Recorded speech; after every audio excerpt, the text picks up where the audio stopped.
پاک بحری سرحدوں کی محافظ ہردم چوکس و تیار 4 اور 5 مئی کی درمیانی شب بھارتی طیارے P-8I کا سراغ لگایا اور مسلسل نگرانی میں رکھا۔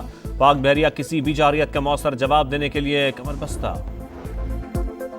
پاک بھارت کشیدگی کے خاتمے کے لیے کردار ادا کرنے کو تیار ہیں۔ اقوام متحدہ کی ثالثی کی پیشکش۔ انتونیو گوترس کا کہنا ہے دونوں ملکوں کے درمیان ٹینشن عروج پر ہے، جنگ مسئلے کا حل نہیں۔ وزیر اعظم کا UN سیکرٹری جنرل سے رابطہ۔ پہلگام حملے کی غیر جانبدارانہ تحقیقات کی پیشکش کا اعادہ۔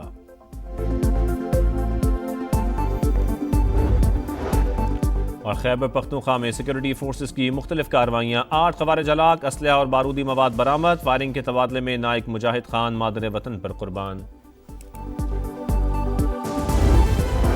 بھارت کی ہٹ دھرمی، آبی دہشت گردی پر اترایا، دریائے چناب کا پانی روک دیا، سلال ڈیم کے دروازے بند۔ مقبوضہ کشمیر کے علاقے رئیسی میں دریا خشک، ایک دن میں پاکستان آنے والے پانی میں 29,000 کیوسک کی بڑی کمی۔ ہیڈ مرالا پر بہاؤ 34,000 سے کم ہو کر 5,000 کیوسک رہ گیا۔ مودی سرکار نے گزشتہ روز بگلیہار ڈیم سے بھی پانی کا بہاؤ روکا تھا، لیکن گنجائش کم ہونے کے باعث آج ایک گیٹ کھول دیا۔ ارسا کا دریائے چناب میں پانی کی فراہمی روکنے پر تشویش کا اظہار۔ مئی سے 10 جون تک ابتدائی خریف سیزن کے لیے 21% پانی کی قلت متوقع ہے، اعلامیہ جاری۔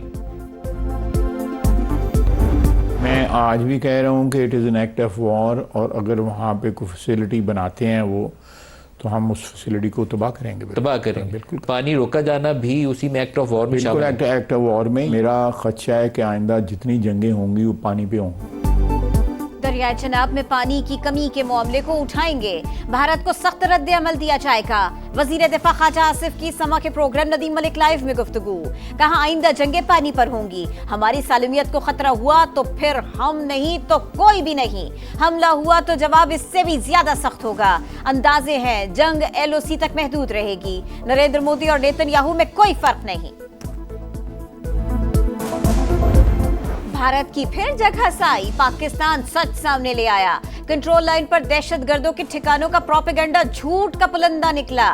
بین الاقوامی اور مقامی میڈیا کا LOC کا دورہ، زمینی حقائق اپنی آنکھوں سے دیکھے، حالات کا مشاہدہ کیا اور مقامی آبادی سے بات چیت بھی کی۔ CNN کے صحافی نک رابرٹسن کی ٹیم کے ساتھ سرچیوار گاؤں آمد، اینی شاہدین نے بھارتی مظالم کا پردہ چاک کر دیا۔ جعلی مقابلے میں شہید محمد فاروق اور محمد دین کے اہل خانہ کی انصاف کی اپیل۔ عطا تارڑ کہتے ہیں بھارت نے جھوٹا بیانیہ بنایا، میڈیا کے سامنے تمام حقائق رکھ دیے، ہمارے ہاتھ صاف ہے، اسی لیے شفاف تحقیقات کا مطالبہ کر رہے ہیں۔ بھارتی اشتعال انگیزیوں کے خلاف تمام سیاسی جماعتیں ہم آواز۔ قومی اسمبلی سے بھارت کے خلاف مذمتی قرارداد متفقہ طور پر منظور۔ بھارتی الزامات اور سنتاس معاہدے کی یک طرفہ معطلی مسترد۔ پاکستان کا پانی روکا گیا تو یہ اعلان جنگ ہوگا۔ پاکستان اپنی خود مختاری اور دفاع کے لیے مکمل تیار۔ بھارت نے کوئی مہم جوئی کی تو جواب فوری اور فیصلہ کن ہوگا۔ انڈیا مختلف ممالک میں اسپانسرڈ دہشت گردی میں ملوث ہے۔ قرارداد کا متن، کشمیریوں کے حق خود ارادیت کی مکمل حمایت کا اعلان۔ عمر ایوب نے کہا پاکستان کبھی بھی اس قسم کے واقعات میں ملوث نہیں رہا، ہمارا پہلگام واقعے سے تعلق نہیں، تحقیقات کا حصہ کیوں بنے؟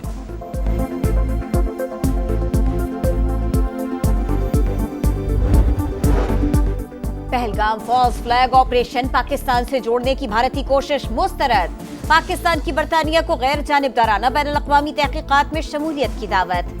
وزیر اعظم سے برطانوی ہائی کمشنر کی ملاقات۔ شہباز شریف نے کہا برطانیہ کشیدگی کے خاتمے کے لیے اپنا کردار ادا کرے، پاکستان کبھی ایسا قدم نہیں اٹھائے گا جس سے علاقائی امن و استحکام کو خطرہ ہو۔ حکومت کی اولین ترجیح ملک کی اقتصادی ترقی ہے۔ ملیشیا بھی پہلگام حملے کی شفاف تحقیقات کی تجویز کا حامی۔ وزیر اعظم انور ابراہیم کا کہنا ہے علاقائی امن و استحکام کی کوششوں کی حمایت کرتے ہیں۔ پاک بھارت کشیدگی کم کرانے کے لیے ایران پیش صدر مملکت اور وزیر اعظم سے ایرانی وزیر خارجہ کی ملاقات۔ خطے کی بدلتی صورتحال سے آگاہ کیا گیا۔ شہباز شریف کا بھارت کے اشتعال انگیز رویے پر تشویش کا اظہار۔ سنتاس معاہدہ معطل کرنا ناقابل قبول قرار۔ عباس عراقچی نائب وزیر اعظم سے بھی ملے۔ اسحاق ڈار نے کہا پاکستان پہلا قدم نہیں اٹھائے گا، بھارت نے مہم جوئی کی تو بھرپور جواب ملے گا۔ پہلگام حملے سے پاکستان کا کوئی تعلق نہیں، ہمارے ہاتھ صاف ہیں، اس لیے شفاف تحقیقات کا مطالبہ کیا۔ بھارتی اقدامات خطے اور دنیا کے امن کے لیے خطرہ ہیں۔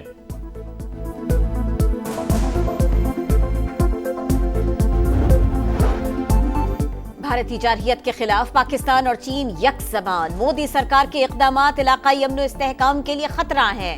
صدر مملکت کی چینی سفیر سے ملاقات میں گفتگو، بھارتی حکومت کے غیر ذمہ دارانہ اور جارحانہ بیانات پر تشویش کا اظہار، چینی سفیر کا امن و استحکام کے لیے پاکستان کی حمایت کا اعادہ، کہا دونوں ممالک آہنی بھائی ہیں، مشکل وقت میں ہمیشہ ایک دوسرے کا ساتھ دیا۔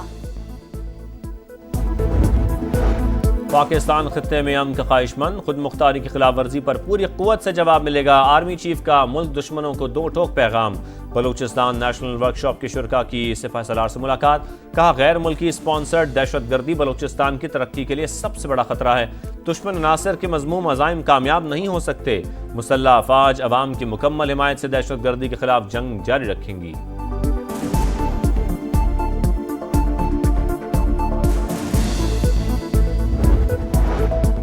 نیو یارک ٹائمز کا آرمی چیف کی قائدانہ صلاحیتوں کا اعتراف، بھارتی جارحیت کے بعد جنرل سید عاصم منیر نے فرنٹ سے لیڈ کر کے مثال قائم کی، جنگی مشقوں میں ٹینک پر چڑھ کر جوانوں سے خطاب کیا، کسی بھی بھارتی مہم جوئی کا منہ توڑ جواب دینے کا اعلان کیا۔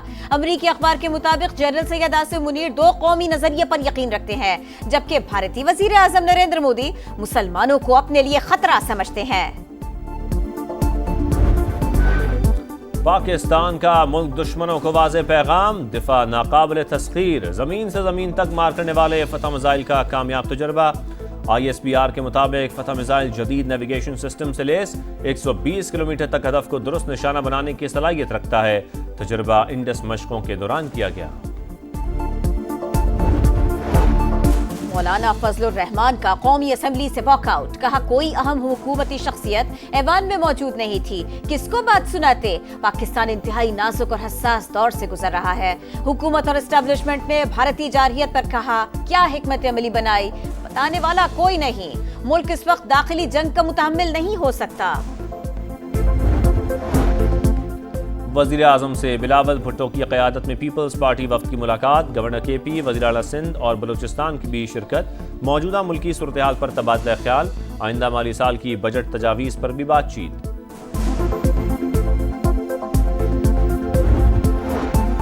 فوجی عدالتوں میں عام شہریوں کا ٹرائل کالعدم قرار دینے کے خلاف اپیلوں پر فیصلہ محفوظ، رواں ہفتے سنایا جائے گا۔ 9 مئی کو جو کچھ ہوا وہ جرم ہی تھا، منظم تیاری کے ساتھ فوجی تنصیبات پر حملے کیے گئے، جناح ہاؤس حملے میں غفلت برتنے پر محکمانہ کارروائی ہوئی، پاک فوج کے 3 اعلیٰ افسران کو بغیر پنشن اور مراعات ریٹائر کیا گیا۔ اٹارنی جنرل کے دلائل، جسٹس نعیم اختر افغان نے کہا آپ غلط راستے پر چل پڑے ہیں، کیا بغیر پنشن ریٹائر ہونے والے جنرل کور کمانڈر لاہور تھے؟ کیا corps commander Lahore trial court میں بطور گواہ پیش ہوئے؟ یہی تو بات ہے، آپ جواب نہیں دے سکتے، بہتر ہے یہ باتیں نہ کریں۔ 9 مئی مقدمات میں ATC راولپنڈی کا بڑا فیصلہ، اعتراف جرم پر 20 ملزمان کو سزا، 6 ماہ قید بامشقت اور 50 ہزار روپے فی کس جرمانہ ادا کرنا ہوگا۔ 6 ملزمان اشتہاری قرار، دائمی وارنٹ گرفتاری جاری، شناختی کارڈ اور پاسپورٹ بلاک، جائیداد ضبط کرنے کا حکم۔ شرح سود میں 1% کمی، 12 سے کم ہو کر 11% پر آ گئے، اسٹیٹ بینک نے مانیٹری پالیسی کا اعلان کر دیا، مرکزی بینک کے مطابق مہنگائی میں مسلسل کمی شرح سود میں کمی کا سبب بنی، توقع ہے زر مبادلہ ذخائر جون 2025 تک بڑھ کر $14 ارب ہو جائیں گے۔ وزیر اعلیٰ پنجاب کی بھارت سے واپس آنے والے مریضوں کے مفت علاج کی ہدایت، ٹرانسپلانٹ اور دیگر امراض میں مبتلا مریضوں کے علاج کا خرچ پنجاب حکومت اٹھائے گی۔ مریم نواز نے کہا بھارت سے آنے والے مریضوں کو تنہا نہیں چھوڑیں گے۔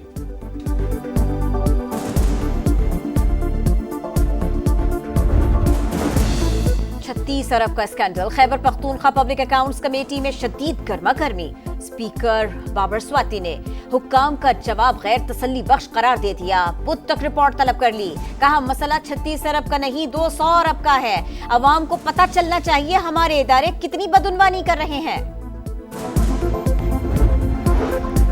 سرگودا کی تحصیل کوٹ مومن میں افسوسناک واقعہ، دم گھٹنے سے 4 بہنوں سمیت ایک ہی خاندان کی 6 بچیاں جاں بحق، لڑکیاں کھیلتے ہوئے گندم کے ڈرم میں چھپ گئی تھیں۔